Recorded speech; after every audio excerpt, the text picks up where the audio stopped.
Alrighty, so let's go ahead and get going here. This is review from the test we took last week. Those tests are graded and in. So if you didn't notice, they are up in Skyward. They were not awful. They weren't. And even with zeros in for people who haven't taken it yet because they were absent or whatever, the average is still passing. Pretty good. Pretty good. So I believe our average without the zeros in for the people who didn't take it was going to be like 70. So like a C, something around there. So just saying, not terrible. Not terrible. I would take it. Some of us had some really good scores. We had some 97%. We had some 90%. We had some lots of 80s, lots of 70s, a couple lower. But we had a lot of pretty decent tests. I was fully happy with that. So now we're kind of getting back in the groove. That's pretty good. Okay, so this question up here is like from the last test. Solve it however you want. I gave you a graph in case you wanted to solve with graphing. If you want to solve with graphing, totally fine. Gonna be a little hard. My x-intercept on the second one is 12, which is not on my screen.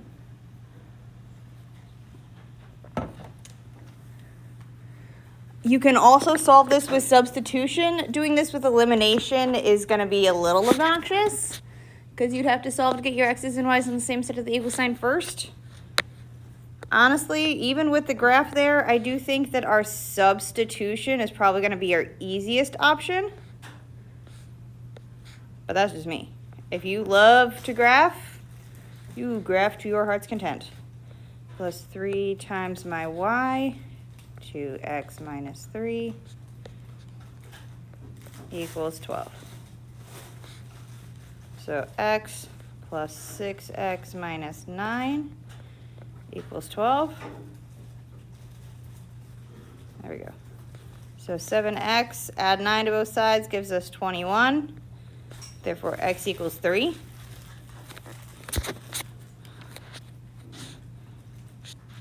To find our y, we plug it back into that initial equation, that y equals 2 times our x, which we now know is 3, minus 3.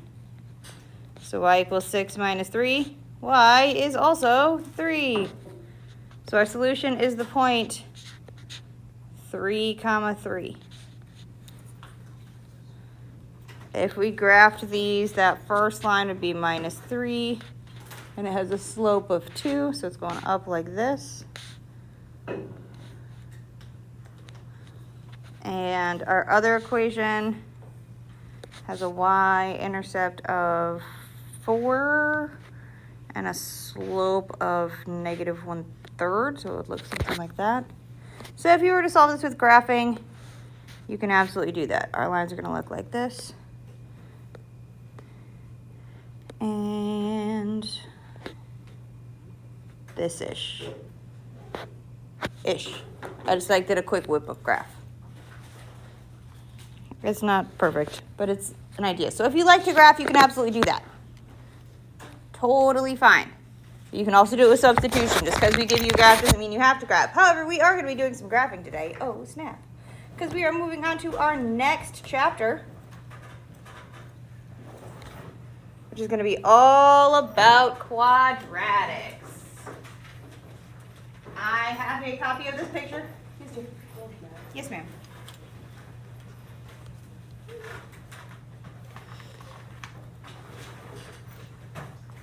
So I am going to give you guys a printout. I do have it set up so that you can just like glue it in this way. It's got the picture and the 2 graphs we're doing. If you like to cut it apart because you were more picky about how things are spaced, I get it. But I do also have it set up so you don't have to if you don't want to.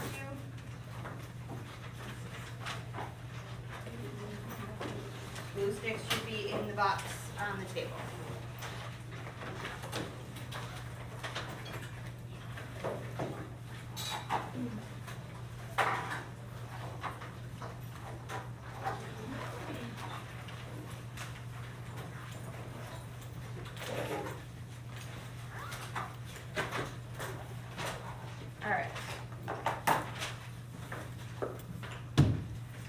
So we're going to be talking about quadratic functions.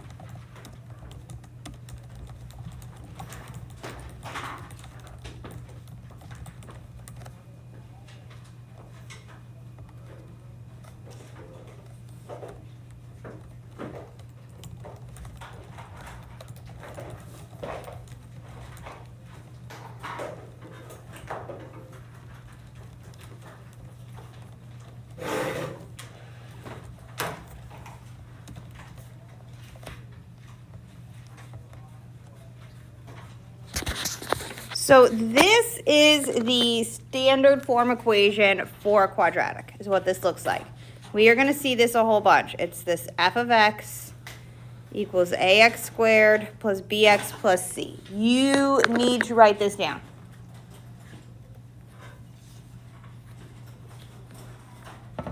We are going to be using that a, b, and c a bajillion times. And it's really not that much of an exaggeration. We are going to use that a lot.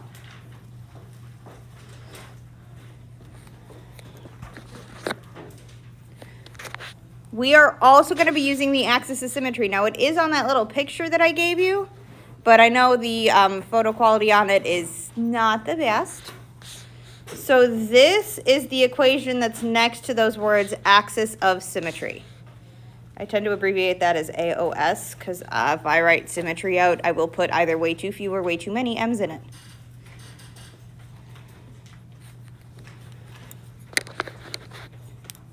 And what the axis of symmetry is a line that always, always, always, always, always, every single time goes through the middle of my quadratic, of my parabola. So that axis of symmetry, we're going to be using a whole bunch when we start graphing. And oh, surprise, surprise, that's going to be today.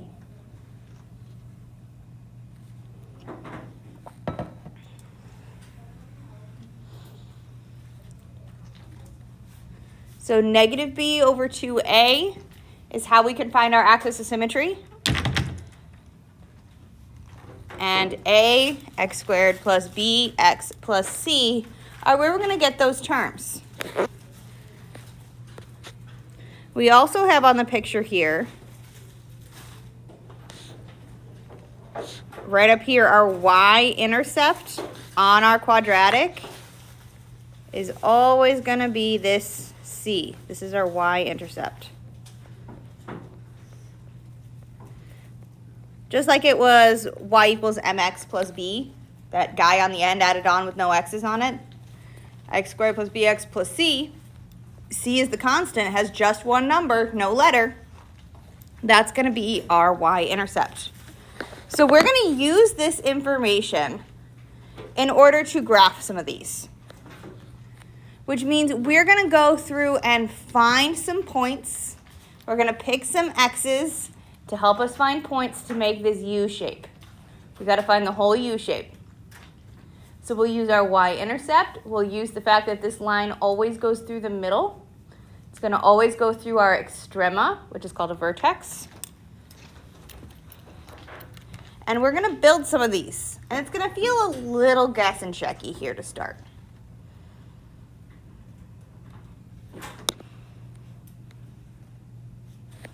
So this is our first equation that we are going to use to graph. We are going to make a table. We are going to find the domain and range.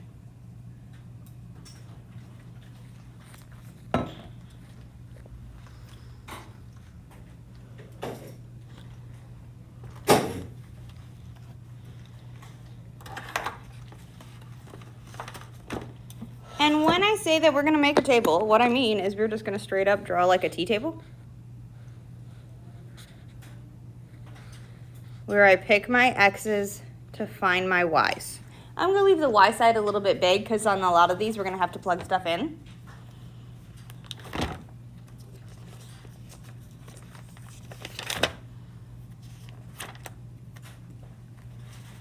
what we need to do is we need to figure out where we're going to start in our table. This is where that little baby formula, the negative b over 2a, that axis of symmetry is going to come into play.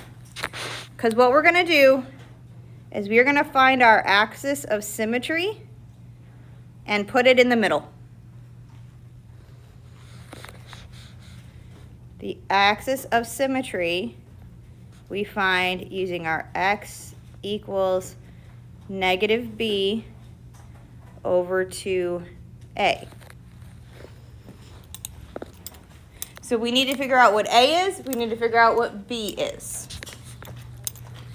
I'm going to put our standard form of a quadratic up here again. I don't have a ton of space on my screen.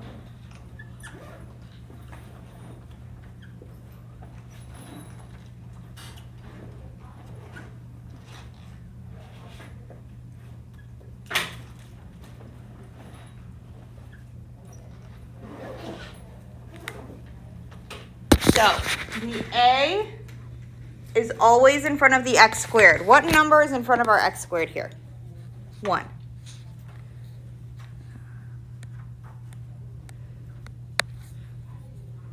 So when we are putting this together for our x's, we know our a is 1. What is our b value? 2.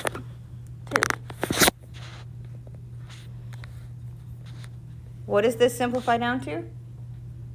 2 over 2 times 1? Just 1. So our axis of symmetry is going to happen when x equals 1. That tells us where to start our table. When we are graphing just using a table, then I'm going to pick 2 points bigger, 2 points smaller. This tells us where our middle is. 2 bigger, 2 smaller. So what are some numbers bigger than 1?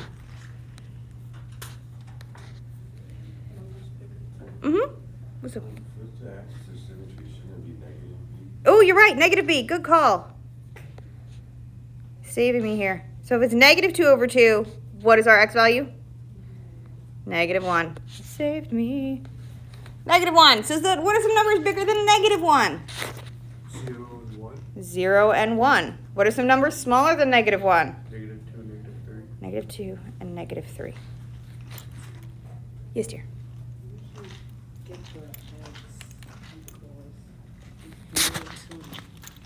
We use this guy here. A is in front of here, so there's a 1. B is here. The B is this 2 right here.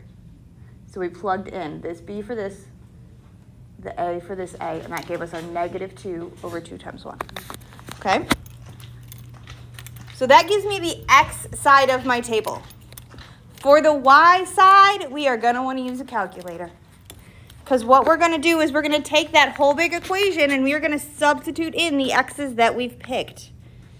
So we're going to take our negative 3 squared plus 2 times negative 3 minus 3. We're substituting the x that we picked in. And you can just type that in the calculator. Make sure you put parentheses around that negative 3. It's really important with the square.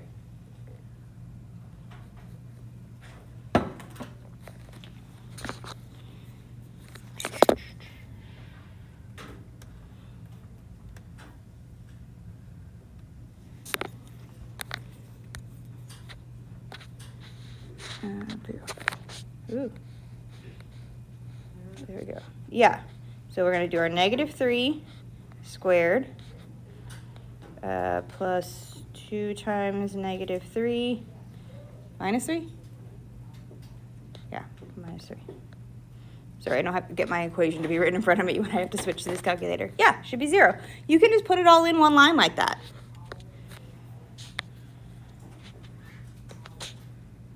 And we're going to do that for every line in here.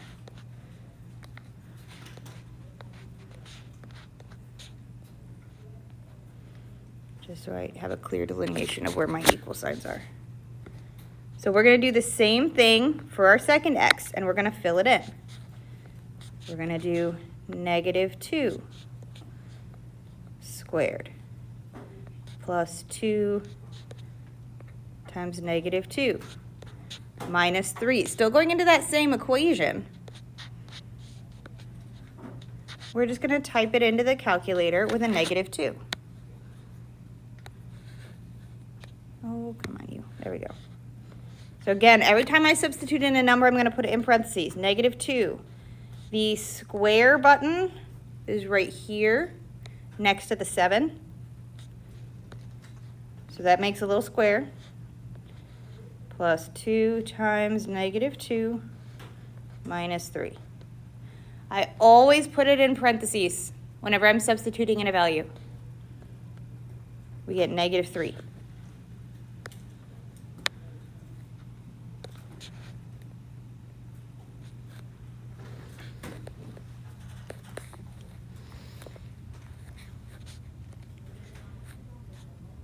Same thing with our negative 1. These ones just kind of take a little bit of time to plug and chug. So I'm going to take my negative 1 squared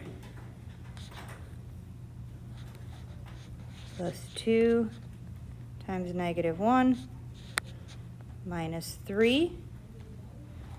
And we should get negative 4 when you type that in the calculator.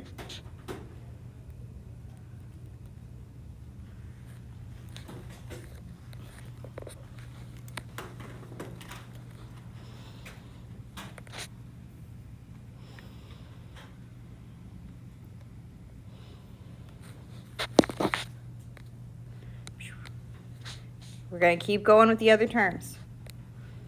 0 squared plus 2 times 0 minus 3. And we get negative 3. And then our last one on this graph is 1 squared plus 2 times 1 minus 3.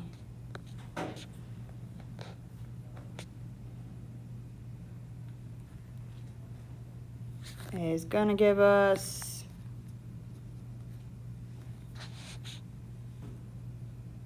one plus 2 minus 3 gives us 0.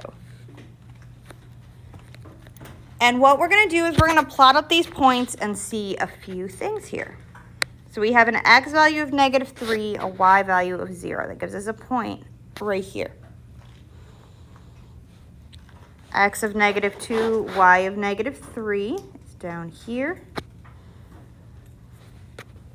X of negative 1, y of negative 4 is down here. 0, negative 3, and 1, 0. And what we have here is our kind of U-shaped graph. This is our parabola. And you guys, once you connect them up, have just graphed your very, very first parabola. We will do this about 1,000 more times this chapter.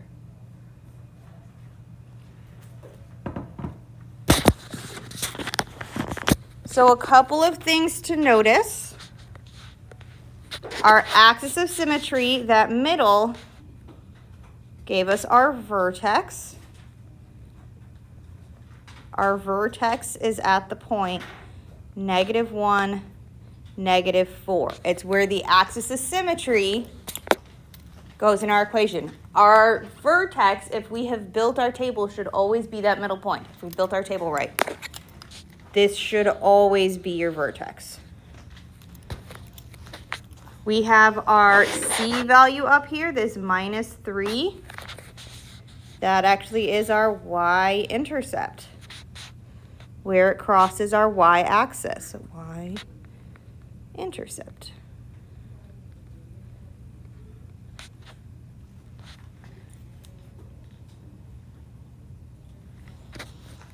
Now we're going to think about our domain and range here.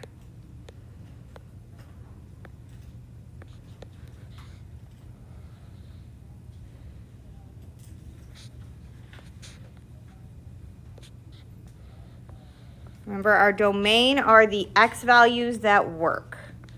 So which x values work in this kind of equation?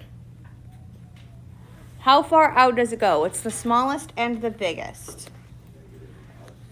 Negative and positive infinity. It goes from all the way to the left to all the way to the right.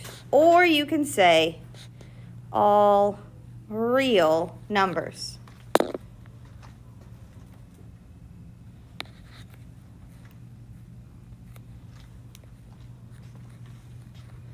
Then we've got to think about our range, our y values.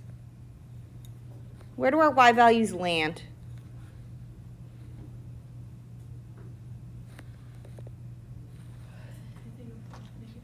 Anything above -4. So we could say that my y has to be greater than or equal to -4. That is an absolutely fine way to write it. Or we can do from -4 with a bracket to infinity. Again, I don't care if you use interval notation or algebraic notation. You gotta be able to read both, but you only gotta be able to write in one. I don't really care. We're gonna do one more like this today, because I know these are long and they take some getting used to. Once we figure out the axis of symmetry, it's pretty much just plug and chug from there. Questions on this first one?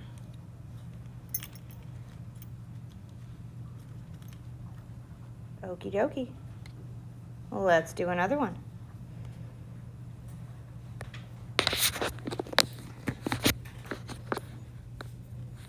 So we are going to make ourselves a table. I am picking my x's to find my y's. I can use any x I want, but to make sure that we get a good view of the center, we have to go with the axis of symmetry. If you just start picking random x's, you could be there for a long time trying to find out where the middle is. That's the whole point, is we need a good view of that middle. So we're going to take our axis of symmetry, and that's going to go in the middle. It makes our lives easier.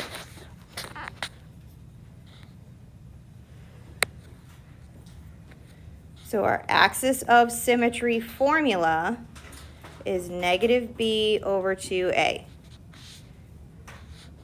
So when we're using this particular equation, we have the opposite of b. What's our b value? -2. So the opposite of -2 over 2 times our a value. What's our a? -1/2. And this has started to look real scary and gross. We are going to use our very bestest friend, the calculator. I'm going to write it down so I make sure I type it in right. Bless you.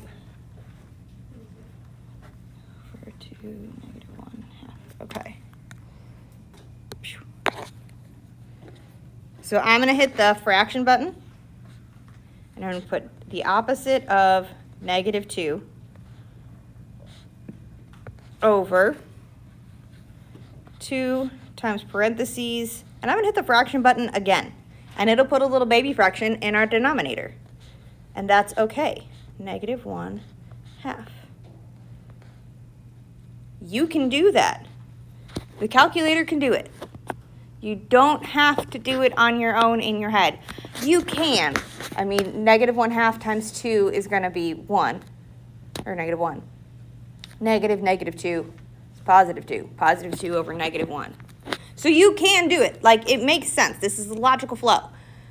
But you also can use a calculator because the other calculators are super duper awesome. So we have -2 as our axis of symmetry.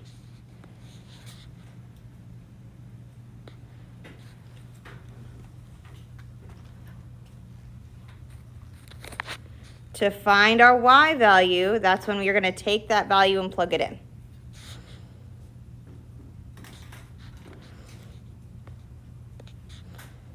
-1/2 times -2 squared minus 2 times -2 plus 3. And that's the process we're going to take for all the points. We're going to go bigger than our axis of symmetry, and we're going to go smaller than our axis of symmetry. What x values do we want to use that are bigger than -2? -3 and -4. Those are smaller, so how about bigger?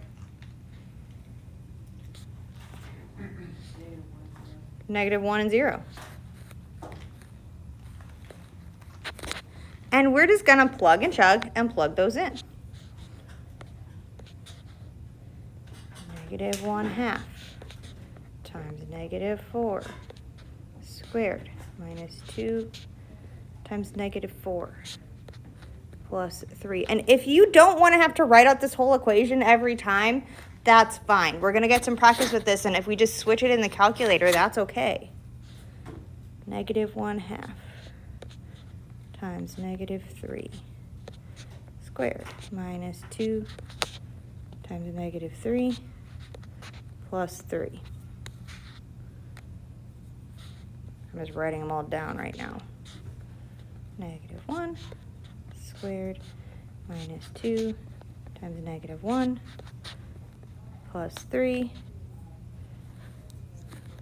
This last one has all the zeros in it. Negative 1/2 times 0 squared minus 2 times 0 plus 3. Again, I don't care if you write all those values down. I don't care. I'm looking for the y values that we get. So all we really got to do is type these values into the calculator so that we can get our y values.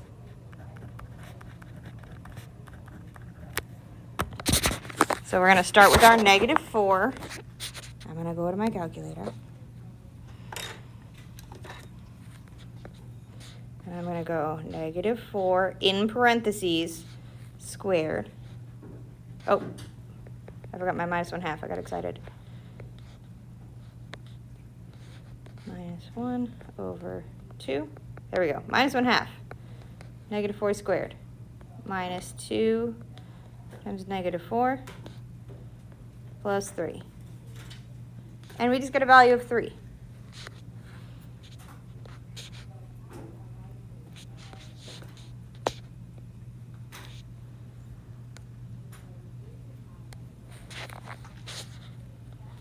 We're going to put in our fraction of negative 1/2 negative 3 squared minus 2 times negative 3 plus 3. We get 9/2. If you want that as a decimal, you hit the 2 arrows above the enter key, and we get 4.5. Because honestly, graphing from a decimal is, I think, easier than a fraction like that. So we should have 4.5 here.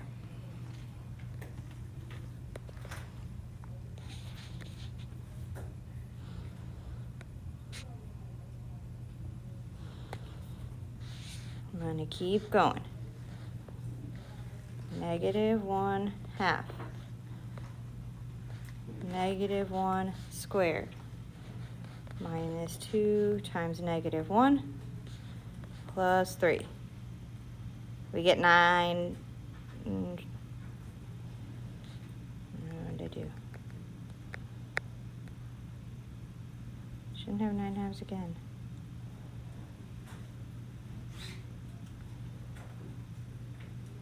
Did I mess up on one of these, y'all?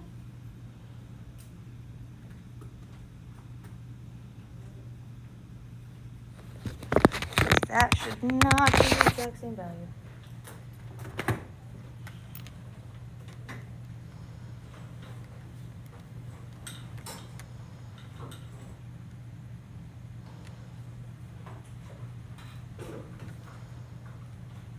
Oh, it's because I'm trying to I did negative 1. That's what it is. I just plugged in negative 1, which is down here, which is 4.5. That's totally fine. It was negative 2 that I was supposed to do.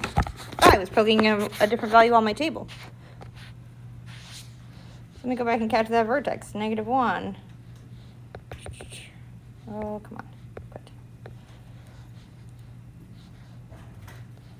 1/2. Negative 2. There we go. Squared. Minus 2 times negative 2 plus 3. There we go. 5. That makes much more sense. That's what happens when you skip over and I can't look at my table while I'm working. And then our last one with the 0. When x is 0, it's going to be 3. When x is 0, it should always be that c value in our equation.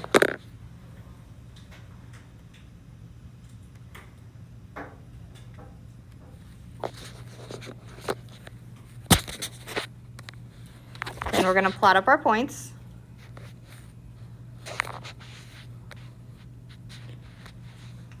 So we have our x of -4, y of 3, gives me this point here.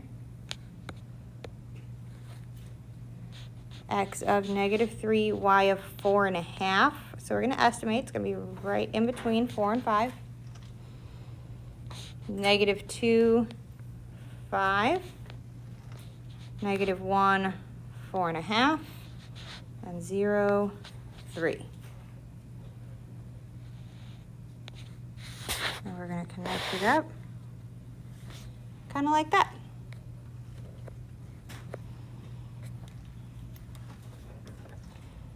Last bits, domain and range. Whoop.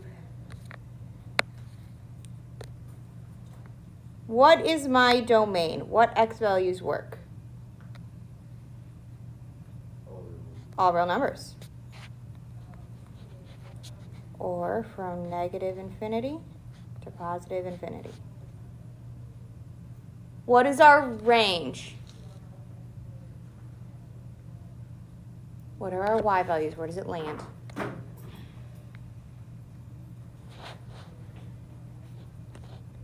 My y's have to be what? Bigger than or smaller than?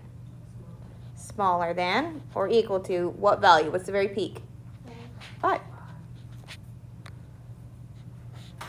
So our range goes from -infinity to 5. It's always going to involve, on quadratics, a vertex value. The range will always have the y value from the vertex in it somewhere. In quadratics, in our x squareds.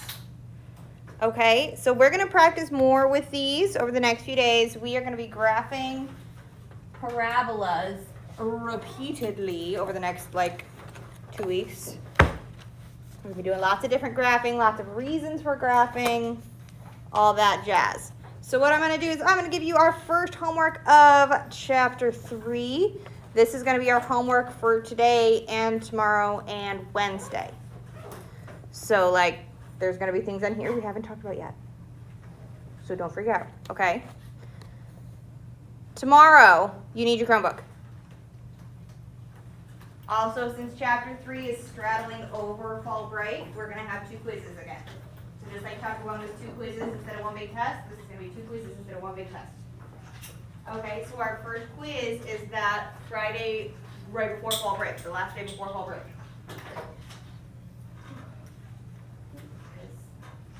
How it happens time-wise. I physically cannot move forward. Yes. All right. So we're gonna have this homework's not gonna be due until Thursday. If you don't like these ones I print for some reason, those are the ones I used from the book to make this worksheet. It's the same questions, it's just whether or not you use my worksheet or not. And I think honestly my worksheet's easier to do because I gave you the graphs. Okay, please bring your Chromebooks tomorrow, you're gonna need them. Yes, What is our e-learning day? The e-learning day is the 5th.